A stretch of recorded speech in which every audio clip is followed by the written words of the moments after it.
When someone has Alzheimer's disease or some other form of dementia, even familiar rooms can hide new dangers.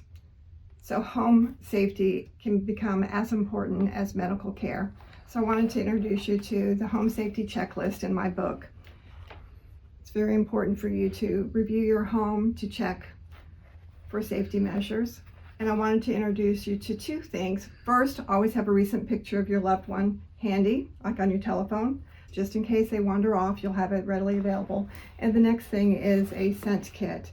The Department of Elder Affairs has that readily available for free, or you can make your own. And it is very simple.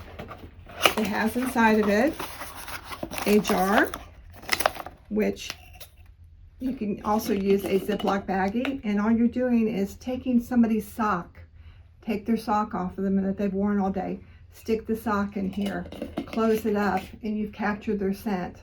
So if God forbid they do wander off, you'll have their scent. And Jacksonville, Duval County does have dogs that will help hunt the scent of your loved one and help find them. Thank you for listening.